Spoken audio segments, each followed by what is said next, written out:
자, 장관님, 이재명 대통령도 여러 차례 임금 체불과 관련된 이야기를 했는데 오늘 여러 가지 이슈들이 있지만 이 임금 체불과 관련한 내용도 한번 짚어보고 또 이어나가도록 하겠습니다.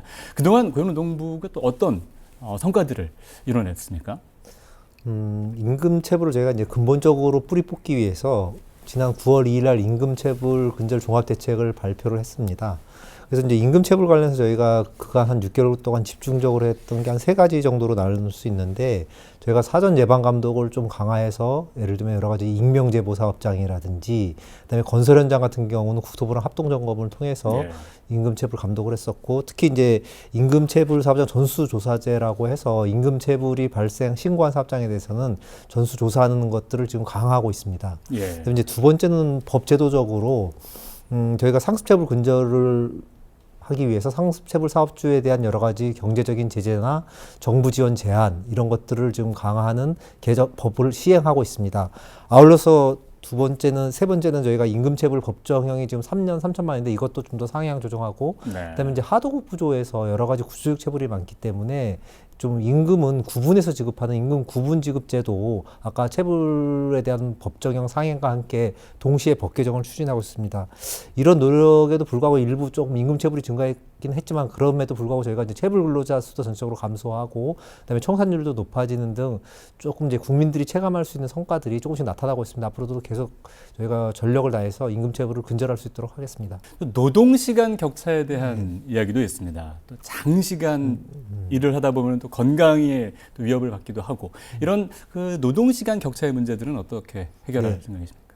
장시간 노동은 이제 말씀 주신 것처럼 여러 가지 우리 사회에 문제가 생기고 있습니다. 어떤 노동자의 건강권이라든지 일생활 균형, 그리고 기업의 지속 가능한 성장 측면에도 바람직하지 않습니다. 그래서 지금 우리나라 근로시간이 1,800시간대인데 OECD 기준인 그러니까 평균 기준 1,700시간대까지 줄이는 게 목표입니다. 그래서 조만간 저희가 발표할 예정인데, 저희가 지금 근로시간 단축 로드맵을 마련하기 위한 추진단을 구성해서 여기서 집중적으로 논의하고 있습니다. 그래서 여기 주요한 논의 과제가 좀 어떤 장시간 노동, 공짜 노동의 좀 근원인 포괄임금제 관행도 개선하고 연차휴가제도 조금 더 활성화해서 근로시간을 줄이려고 하고 있습니다. 아울러서 이런 것 외에도 교대 사업장이라든지 장시간 사업장을 좀 선별해서 여기에 좀 타겟화된 감독을 하고, 그래서 이제 법 위반을 잡아내고 또 이런 법 위반을 잡아내는 것과 동시에 이런 사업장을 좀 교대제 개편을 전환한다든지 근로시간 단축을 줄이기 위한 컨설팅을 통해서 저희가 여러 가지 인센티브를 통해서 이런 근로시간을 줄여나가는 여건을 만들려고 하고 있습니다. 마지막으로 이제 야간 노동에 문제가 있는데, 사실은 우리나라는 야간 노동에 대한 규율이 조금 약한 편입니다. 그래서 저희가 선진국처럼 어떤 야간 노동의 횟수라든지 아니면 야간 노동 시간의 총량 이런 것들을 제한하는 것들을 지금 국정과제로 삼아서 저희가 여러 가지 해외 실태라든지 관련된 연구를 통해서 합리적인 방안을 마련해서 이것도 추진할 계획입니다. 네, 자, 노동시간 격차에 대해서 말씀 들어봤고요. 자, 포괄임금제 이 부분에 대해서 이재명 대통령이 업무보고에서 현장에서 악용되고 있다는 것을 좀 이야기를 했습니다. 이에 대한 개선책을 주문했는데요. 관련 내용 한번 들어보시죠.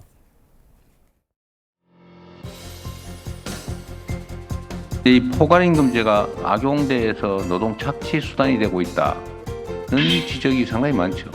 근데 이걸 악용해가지고 받은 잘 모르는 특히 청년들 노동 착취 수단이 되고 있다고 하더라고요. 포괄임금제를 가능한 경우를 아주 세세하게 정하고, 만약에 법으로 개정하는 게 어려우면 노동부 지침을 만들 수도 있잖아요.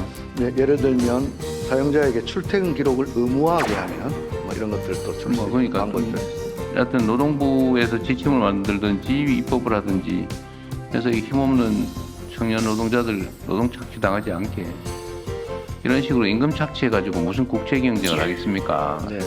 임금 쥐어짜가지고 수익을 내야 될 정도다. 임금을 쥐어짜지 않으면 수익을 내기 어렵다. 그러면 그 사양산업 아니에요? 하여튼 노동부가 이거 어쨌든 좀 제도화하거나 좀 구조적으로 막는 방법을 좀 강구를 해주세요. 알겠습니다. 네, 지금 함께 보신 것처럼 임금 착취를 하는 산업이 어떻게 또 국제적인 경제를 갖겠느냐 또 이런 이야기를 했습니다. 이 부분에 대한 대책들 어떤 것들이 있을까요? 그러니까 대통령께서 우려하셨듯이 이 포괄임금이라는 게 청년들의 어떤 노동을 착취하고 또 기업의 장기적인 성장에도 부정적인 요인이 있습니다. 그래서 네.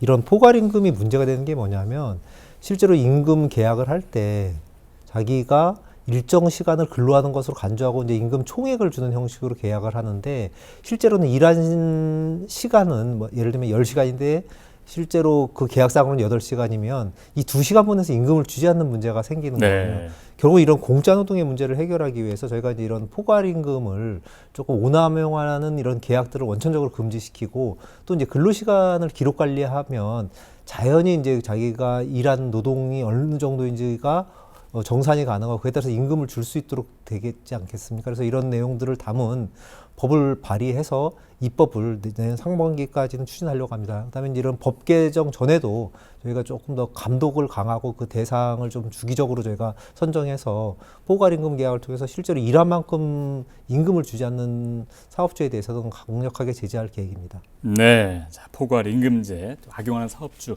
이런 부분 좀 줄어들기를 기대해 보도록 하겠습니다. 자, 그리고 산업재해에 대한 말씀 한번 또 들어보도록 하겠습니다. 사실 이 부분은 또 이번 이재명 정부 출범 이후에 계속해서 강조하는 그런 부분이기도 한데 이 산업재해라는 게 대규모 사업장과 또 소규모 사업장 간에도 좀 격차가 있다는 이야기가 있습니다. 이 부분들에 대한 방안 어떤 것들이 있을까요?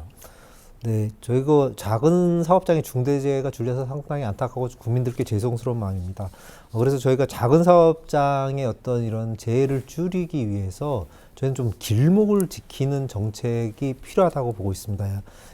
초소규모 건설 사업장이라든지 건물 관리 사업 이런 좀 생활 밀착형 사업은 어떤 정부가 직접적으로 이렇게 모든 것들을 다 규제하기가 쉽지가 않기 때문에 지방간서라든지 저희가 안전공단, 민간기관 협회와 모두 힘을 합쳐서 이 길목을 지키고 거기에서 집중적으로 어떤 저희가 그 각종 지원과 그다음에 감독을 통해서 해결하려고 합니다.